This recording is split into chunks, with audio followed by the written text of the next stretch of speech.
경건함이 우리 안에 찬양의 제목이 되며 감사의 제목이 되며 하나님 앞에 올려드릴 영광의 제목이 된다는 사실로 말미암아 기뻐하고 즐거워하는 자 되게 하옵소서.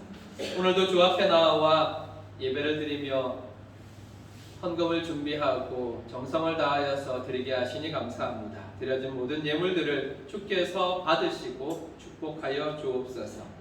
주일 헌금을 받으시고 10의 1조를 받아주시고 1,000번 헌금을 받아주시고 신학교 후원 헌금을 받아주옵소서.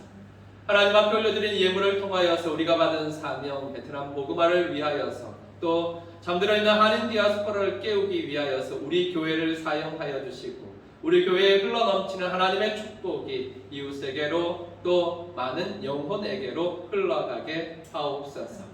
이 안에 담겨있는 하나님을 향한 신앙의 고백들과 감사의 제목들을 우리 아버지 하나님께서 기뻐 받아 주시옵소서. 감사합니다. 예수님 이름으로 기도합니다. 아멘. 성경 말씀은 누가복음 12장 55절부터 56절까지입니다. 우리 함께 읽겠습니다.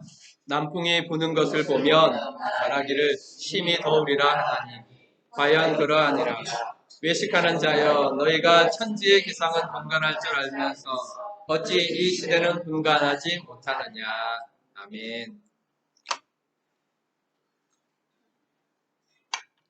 우리 어릴 때를 한번 생각해 보시기 바랍니다. 우리 어릴 때에 그 전날에 날씨가 어떠냐에 따라서 그 전날에 저물녘의 날씨가 어떠냐에 따라서 그 다음날 날씨가 어떨 것인지를 이렇게 생각하고 내일 날을 어떻겠다 이렇게 생각을 했었습니다. 그러나 오늘날은 이런 것들을 잘 못하지요. 베트남에서 알게 된 지혜가 우기 때는 바람이 불면 곧 비가 온다 이렇게 아는 것처럼 그런 지혜가 우리에게 있어야 하는데 사실은 요즘은 워낙 많은 대답들을 인터넷을 통해서 잘 얻을 수 있기 때문에 우리는 앞의 원인을 통하여서 뒤의 결과를 생각하는데 이제 대단히 약해졌습니다.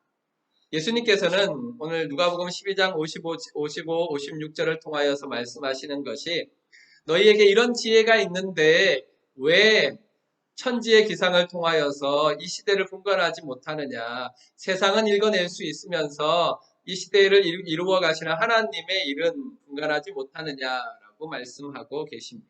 그래서 오늘 이 말씀에 근거하여서 함께 나눌 말씀은 코로나와 그리스도 두 번째 시간인데요. 코로나19를 통해 하나님께서 우리에게 말씀하시는 것, 코로나19를 통하여서 하나님께서 우리에게 말씀하시는 것에 대해서 첫 번째 시간, 다음 주까지 이렇게 말씀을 나누려고 합니다. 우리는 지난주에 우리는 신앙적으로 코로나19를 어떻게 봐야 하는가라는 질문을 시작했습니다. 그것은 이 시대가 우리에게 말하는 것보다 이 시대를 통하여서 하나님께서 우리에게 말하는 것이 중요하기 때문에 그렇습니다. 그러므로 우리는 이 말씀을 통하여서 하나님께서 우리에게 말씀하시는 것이 무엇인지 찾아야 될 것입니다. 하나님은 온 세상을 그의 뜻의 결정대로 다스리십니다. 세상의 모든 일은 하나님의 뜻대로 합력하여 선을 이루어 가게 될 것입니다. 우리는 이것을 믿습니다. 세상의 모든 것들을 주장하시는 하나님이 계시다 하는 사실을 우리는 믿습니다. 그렇다면 지금 우리를 당황하게 하고 있는 코로나19도 그의 뜻에 결정하신 대로 일하시는 하나님의 손 안에서 벗어나지 못한다는 사실도 믿을 수 있습니다. 물론 코로나19와 관련하여서 하나님께서 도대체 그 속에 어떤 계획과 어떤 행하심을 담고 있는지 우리가 다 이해할 수 없습니다. 주보에 있는 것처럼 로마서 11장 33절에 말씀하는 것처럼 깊도다 하나님의 지혜와 지식의 풍성함이여 그의 판단은 헤아리지 못할 것이며 그의 길은 찾지 못할 것이로다 하는 고백이 우리에게서 나올 수밖에 없습니다. 우리는 정말 세상에 돌아가는 것 배후에 있는 하나님의 행하심을 다 이해할 수 없습니다. 우리의 지혜는 너무 작고 짧아서 하나님의 행하시는 것을 잘 모르는 것입니다. 그래서 하나님께서는 우리에게 성경을 주셨습니다. 하나님께서 우리에게 성경을 주신 이유는 우리가 하나님과 하나님의 뜻에 대해서 잘 이해하지 못하기 때문에 그렇습니다. 우리 주변을 둘러싸고 있는 자연, 분명히 하나님에 대해서 말씀하고 있습니다. 자연의 모든 만물들은 그 속에 하나님의 창조하신 능력과 지혜가 담겨 있습니다. 또 우리 주변을 둘러싸고 일어나는 사건들, 거기에는 하나님께서 이 세상을 다스려 가시는 계획과 지혜가 담겨 있습니다. 그럼에도 불구하고 우리는 자연과 사건들을 통하여서 하나님의 뜻을 읽어내지 못하는 무지한 자가 되어버렸습니다. 세상을 보면서, 하늘을 보면서, 또 사건들을 보면서 그 속에 담겨있는 하나님의 지혜, 하나님의 계획을 읽어내지 못하게 되었다는 말입니다. 그런 인생에게 하나님께서는 은혜를 베푸셔서 특별한 계시를 주셨습니다. 그 특별 계시가 바로 성경입니다. 하나님께서는 이 성경을 통하여서 하나님을 알게 하시고 하나님이 이루어 가시는 세상의 원리들을 우리 앞서간 믿음의 사람들의 삶에 개입하신 하나님의 행하심을 통하여서 미루어 알 수 있도록 하셨습니다. 성경을 통해서 우리는 하나님을 알게 되고 하나님의 행하심을 보게 됩니다. 그로 말미암아 우리 시대의 자연과 우리 시대의 사건 속에 담겨있는 하나님의 계획, 하나님의 행하심을 읽어낼 수 있는 것입니다. 곧 주님의 말씀을 따라 천지의 기상을 보고도 이 시대의 벽보를 보고도 이 시대 속에 담겨있는 하나님의 행하심을 발견할 수 있다, 분간할 수 있다는 말입니다. 하나님께서는 오늘도 말씀하십니다. 하나님은 여러분에게 다시 한번 묻겠습니다. 하나님은 어떤 하나님이십니까? 하나님에 대해서 무엇을 생각하십니까? 우리 생각해 보면 하나님에 대해서 우리는 낯선 하나님일 경우들이 꽤 있습니다. 왜냐하면 말씀하시는 하나님을 만나지 못했기 때문입니다. 나에게 오셔서 말씀하시는 하나님을 만난 사람은 낯선 하나님에서 친밀하신 하나님으로 바뀌는 것을 경험합니다.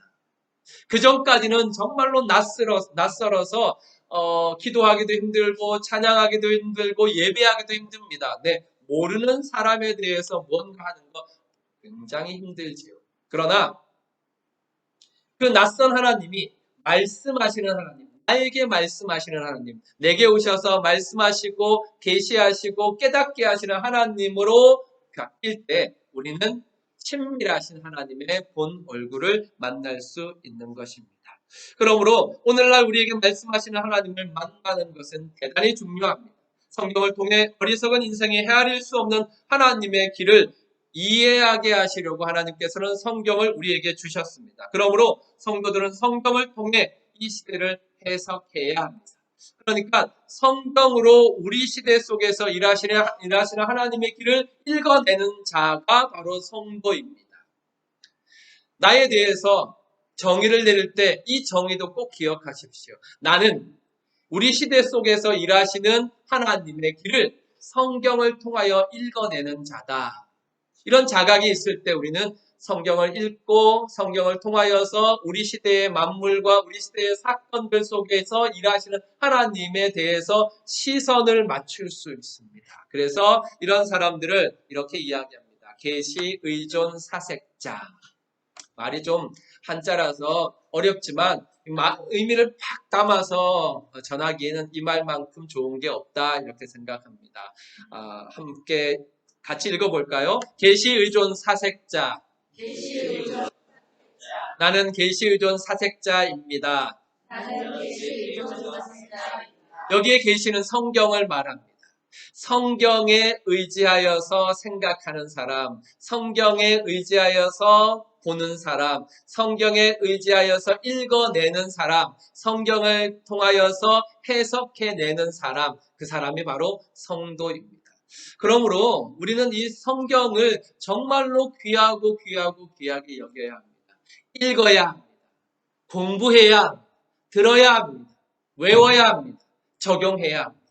그래서 그 성경을 통하여서 우리는 시대를 보고 그 시대 속에 있는 하나님의 일하심을 읽어내야 합니다.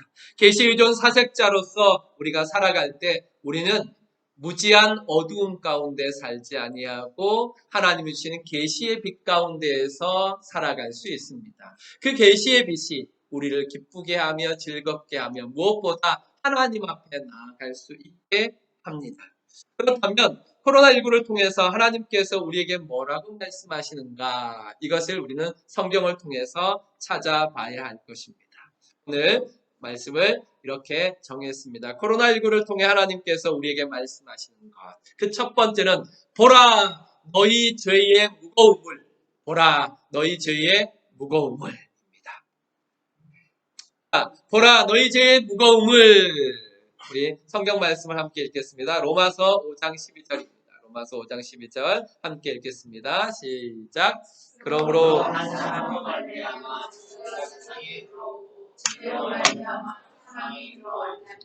그와 같이 모든 사람이 죄를 지었으므로 사망이 모든 사람에게 이르렀느니라. 아멘. 세상의 모든 악한 상황은 사람의 죄 때문에 온 것입니다. 세상에 존재하는 모든 악한 상황이라고 말씀드렸습니다. 우리 주변에는 악한 상황들이 많이 있죠. 최근에 가장 악한 상황이라면 코로나19일 것입니다. 코로나19로 대표되는 모든 악한 상황은, 그것을 포함하여서 모든 악한 상황은 바로 우리의 죄 때문에 온 것입니다. 작년에 중부지방에 홍수가 났었습니다. 아주 크게 났었죠. 전에 없는 피해를 입혔습니다.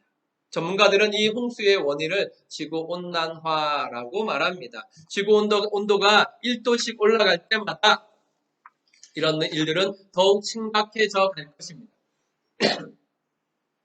그런데 이 지구온난화는 다른 어떤 것이 아니라 인류가 화석 연료를 과다하게 사용한 것이 그 주요한 원인입니다.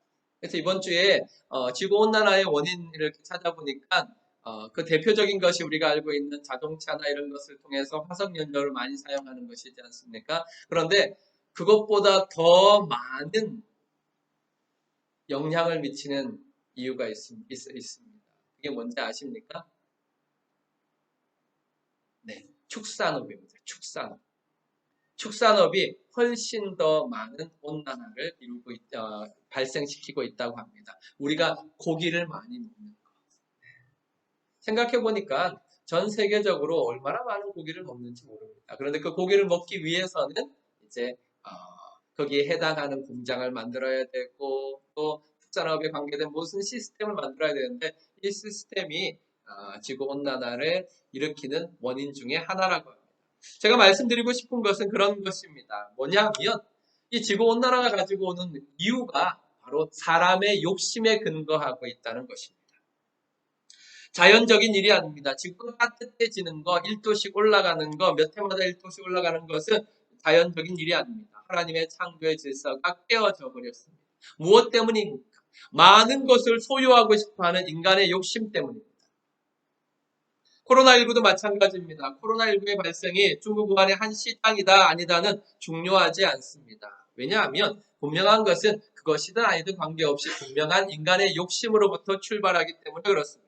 그것이 진귀한 먹거리를 향한 욕심이든지 무분별한 개발이든지 관계없습니다. 모두 다 인간의 삶의 경계를 넘어 넓어지려고 하는 과도한 욕심에 따른 것이기 때문에 그렇습니다.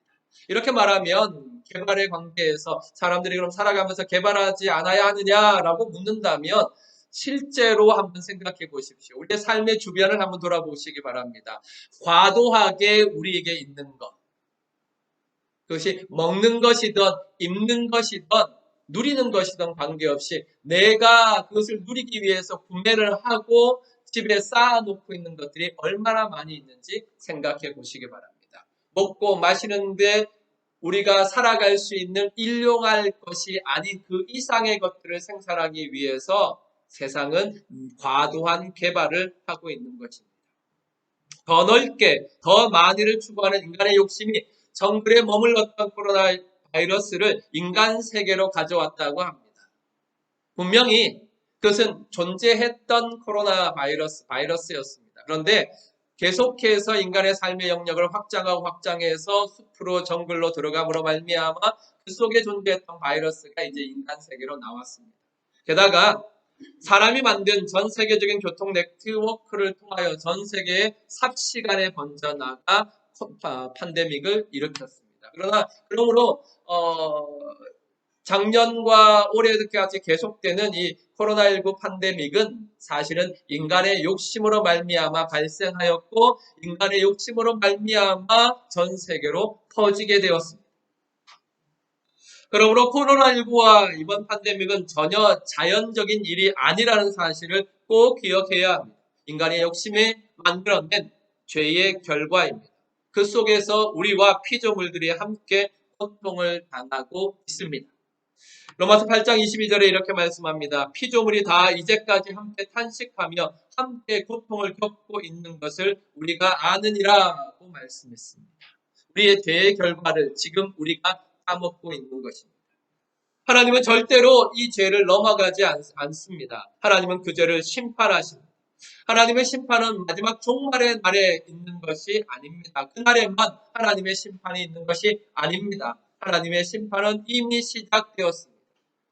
로마서에 아주 분명하게 나와 있는데, 그래서 여러분 우리 함께 로마서 말씀을 나눴던 것을 한번 기억해 보시기 바랍니다. 그때 세상에 죄가 있는 것, 세상에 악이 있는 것이 하나님이 안 계신 증거라 이렇게 말하는 사람들이 있다 그랬습니다. 그런데 로마서에서는 분명하게 말하기를 세상에 죄가 있는 것, 세상에 악이 있는 것, 이것이 바로 하나님이 계시다는 증거이다. 왜냐하면 하나님께서는 그렇게 죄 지은 사람들을 죄에 머물게 하심으로 심판하시고 그 죄로 말미암아 악한 상황이 세상에 존재하게 하심으로 그 죄를 심판하고 계시다. 그래서 하나님께서 살아계심을 증거하는 것이다 말씀을 드렸습니다. 욕심이 잉태하여 죄를 낳는다 했습니다. 죄가 자라면 사망에 이르게 한다 그랬습니다. 인간의 욕심에서 시작된 죄는 자라고 자라 인간을 죽음에 이르게 합니다.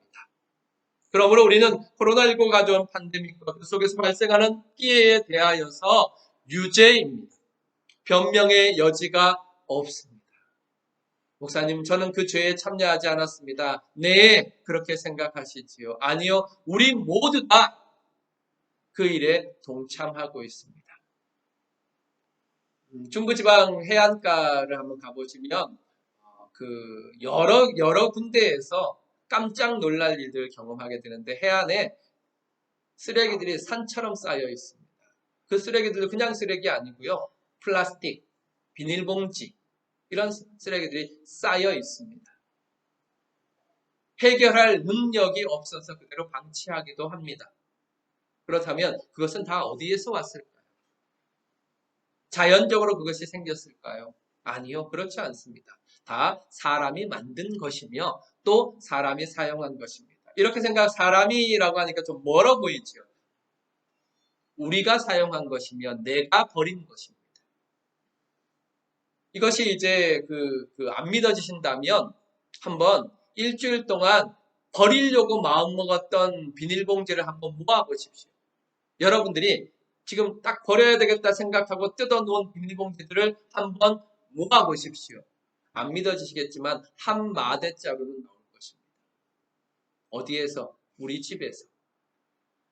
하루에, 일주일에 우리가 내어놓는 그런 쓰레기들이 이 땅에서 없어지지 않고 그대로 남아 다시 우리에게로 돌아오고 있습니다. 그 피해가 우리에게로 돌아오고 있습니다.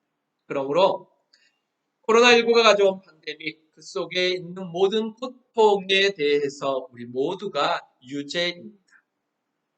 변명의 여지가 없습니다. 성도도 이 세상에 속하여 사는 동안 홍수도 당하고 코로나19에 걸리기도 하고 팬데믹으로 말미암은 피해를 입을 수밖에 없습니다. 그러나 감사한 것은 하나님께서 성도에게 이 일이 단순히 죄의 결과나 벌로만 사용하시지 않는다는 것입니다. 하나님께서는 이것을 합력하여 선을 이루시겠다 말씀하셨습니다.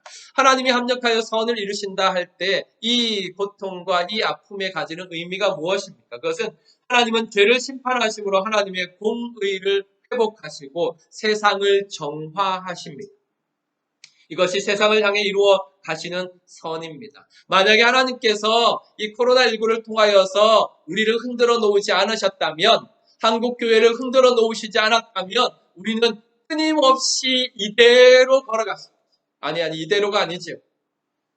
2019년 12월까지의 우리가 살아갔던 삶의 패턴대로 아무 생각 없이 아무 관심 없이 우리의 삶을 그대로 후회하지 않고 회개하지 않고 돌이키지 않고 살아갔을 것입니다.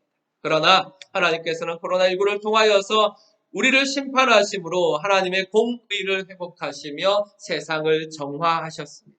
세상을 향하여서 이렇게 하나님은 하나님의 선을 이루어 오셨습니다. 또한 하나님은 성도를 깨워 거룩하게 하시고 그날의 영광을 향해 한 걸음 더 나아가게 하셨습니다. 코로나19 이후에 우리 교회들과 성도들에게 많은 일들이 생겼습니다. 사회로부터 손가락질을 받기도 하였고 부끄러움을 당하기도 하였습니다. 그러나 그런 일은 단순히 부끄러움과 손가락질에 머무르지 아니하고 우리를 돌아보게 하였습니다. 하나님, 우리가 죄인입니다. 하나님, 우리가 잘못했습니다. 우리가 하나님께로 돌아갑니다 하는 우리의 잠든 영성을 깨우고 거룩하게 하시고 하나님의 영광의 그날을 향하여 한 걸음 더 나아가게 하셨습니다. 이것이 교회와 성도를 향해 이루어 가시는 하나님의 선입니다. 그러므로 우리는 우리 앞에 있는 코로나19와 그 고통을 통해 우리의 죄를 봐야 합니다.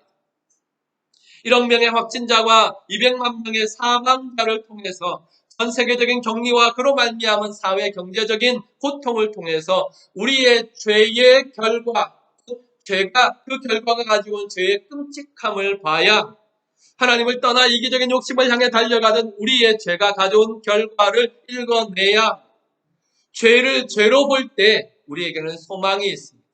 죄를 죄로 보지 않는 사람에게는 소망이 없습니다. 하나님께서 우리에게 알게 하시는 것은 바로 그것입니다. 이것이 죄다 하는 사실을 깨닫게 하시는 것입니다. 죄를 죄를 보는 자는 회개할 수 있습니다. 돌이킬 수 있습니다. 그래서 소망이 있습니다. 사실 고통은 축복입니다. 고통을 통해 우리는 우리 몸의 문제를 깨닫게 되기 때문에 그렇습니다. 한센병 환자들의 문제가 무엇이라고 생각하십니까?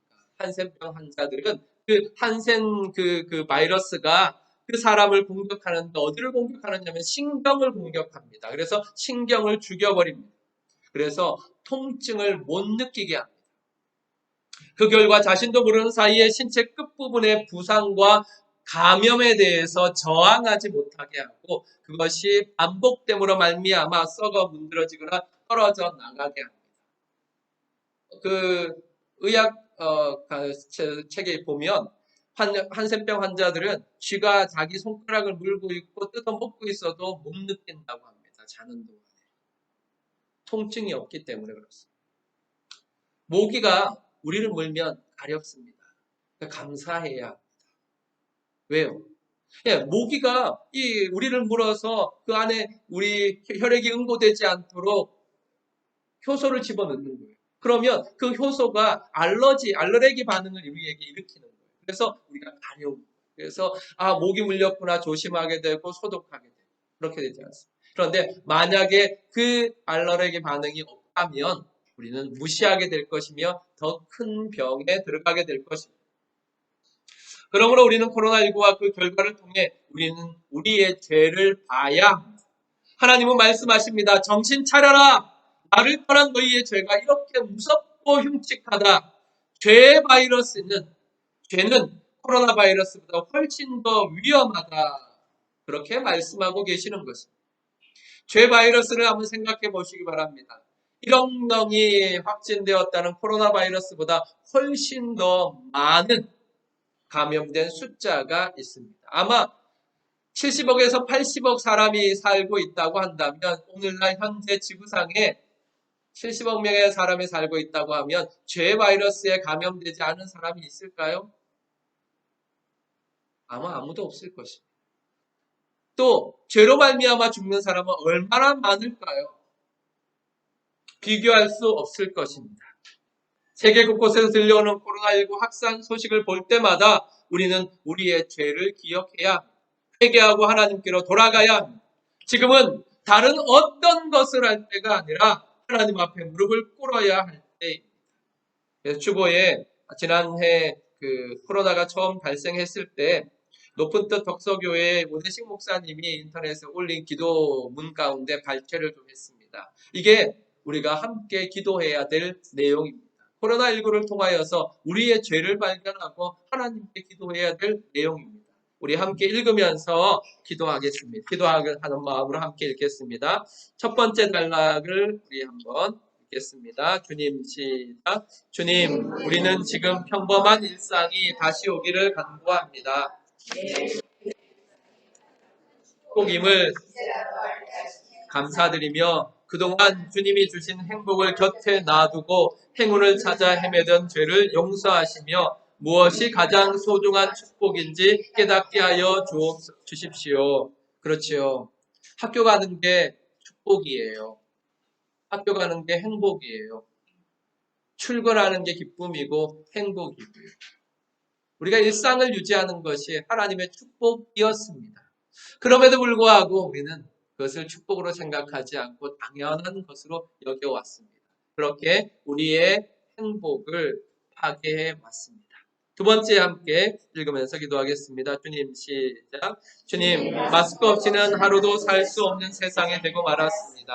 이는 그동안 너무 많이 무책임한 말을 내뱉고 거짓 뉴스를 아무렇지도 않게 퍼날랐던 우리들에게 조금 더 침묵하며 살라는 주님의 명령 같습니다. 앞으로 조금 더 내 입을 막으며 적게 말하고 진실만을 전하기 위해 노력하게 하여 주십시오. 네, 그렇습니다. 우리가 정말로 마스크를 해야 합니다. 인격의 마스크를 해야 되고요. 영의 마스크를 해야 합니다. 해야 할 말, 하지 말아야 될 말 구별하지 못하고 얼마나 많이 퍼날랐는지 모릅니다. 계속해서 마지막 주님 시작. 주님, 모이는 교회를 막으시는 것은 그동안 한국교회가 세상 속에서 빛과 소금의 역할을 전혀 감당하지 못한 채 자기들끼리 모이는 일에만 힘쓴 것에 대한 벌처럼 느껴집니다. 우리의 믿음의 현장이 교회가 아닌 세상임을 알려주시는 주님의 교훈이 분명한 것 같습니다. 교회보다 교회 밖에서 더 빛나는 그리스도인이 되도록 우리가 모두 다시 노력하게 하여 주옵소서. 아멘. 그렇습니다. 우리가 이렇게 함께 기도해야 될 때입니다. 주님은 코로나19를 통해서 말씀하고 계십니다. 보라, 너희의 죄를. 코로나19를 통해 하나님께서 우리에게 뭐라고 말씀하십니까? 두 번째는 깨어 준비하라. 깨어 준비하라. 무엇을? 주님의 재림을. 사도행전 1장 11절을 함께 읽겠습니다. 시작. 이르되 갈릴리 사람들아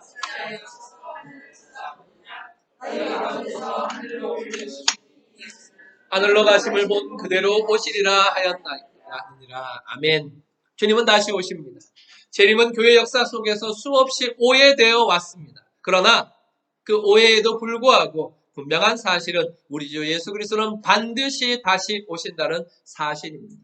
성도는 예수 그리스도의 재림을 바라보며 지혜롭게 기다려야 합니다. 왜냐하면 예수 그리스도의 재림은 정신을 차리고 기다리지 않으면 그 주님이 오셨을 때 정당하게 맞을 수 없기 때문에 그렇습니다. 누가복음 21장 34절을 보시기 바랍니다. 너희는 스스로 조심하라 그랬습니다. 너희는 스스로 조심하라. 그렇지 않으면 방탕함과 술 취함과 세상의 염려로 마음이 둔하여지고 뜻밖의 그날이 덕과 같이 너희에게 임하리라 말씀하셨습니다. 여기에 중요한 것은 마음이 둔하여져서라고 했습니다. 마음이 둔하여져서. 마음이 마비가 된다는 말입니다. 우리가 무엇보다 지켜야 될 것이 마음인데 그 마음이 무엇 때문에 둔하여지느냐? 방탕함 때문에, 술 취함 때문에, 세상 생활의 염려 때문에 마음이 둔하여진다 그랬습니다.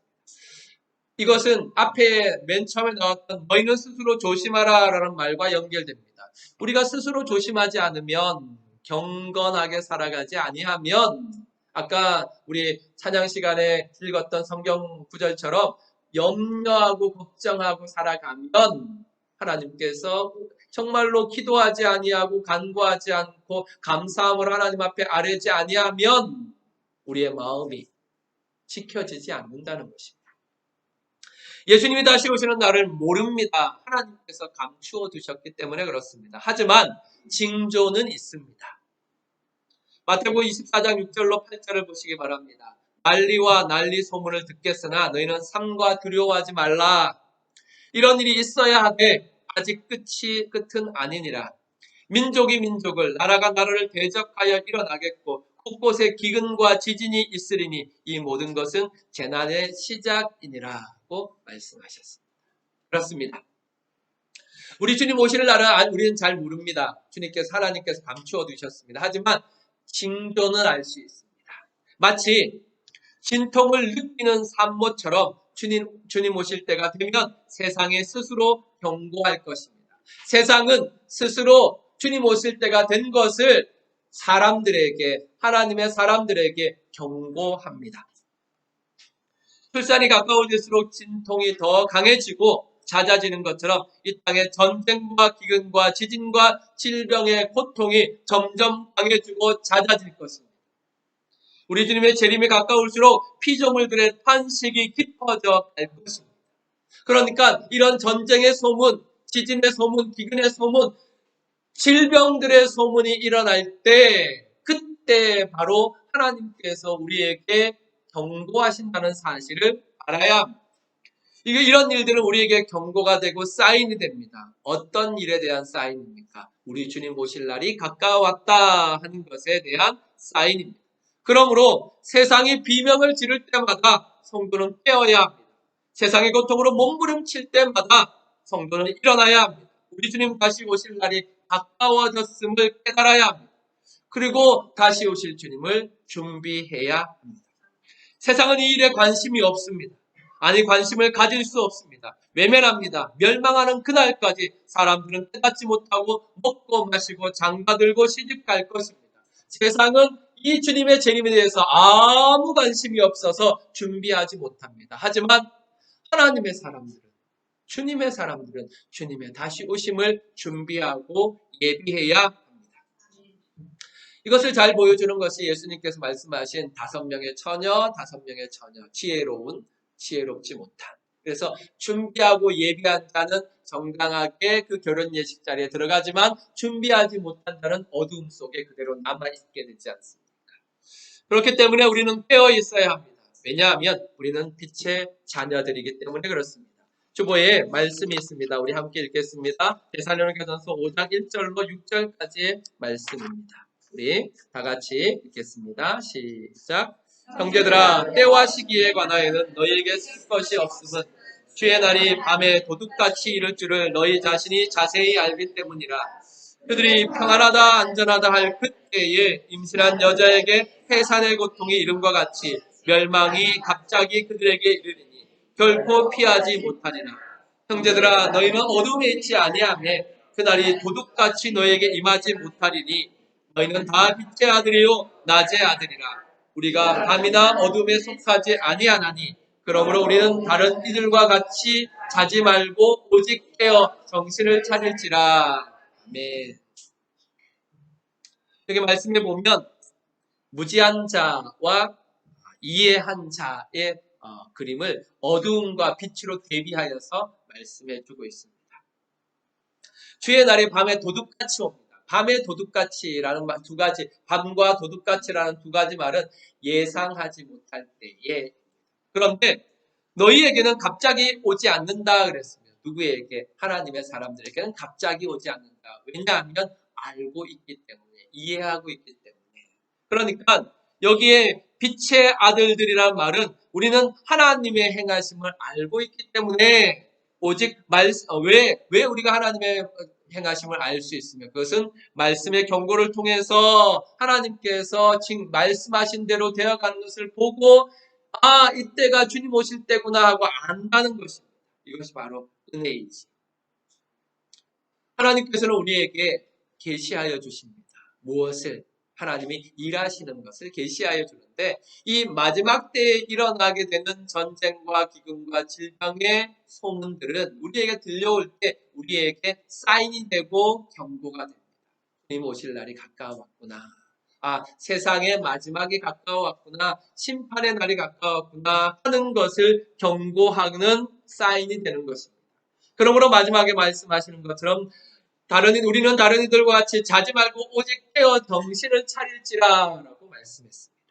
하나님은 코로나19를 통해 경고하십니다. 사이렌을 울리고 있는 것입니다. 자다가 깰 때가 되었다. 각성하라. 정신을 차려라. 주의 날을 준비하라. 이렇게 주님께서는 말씀하십니다. 하나님은 왜 이렇게 깨어 있으라 하십니까? 왜 이렇게 사이렌을 울리십니까? 그것은 깨어 있어야 할 성도가 잠들어 있기 때문에 그렇습니다. 깨어 있어야 할 성도가 잠들어 있기 때문에 하나님은 세상이 비명 지르도록 만들며 세상이 몸부림치도록 만듭니다.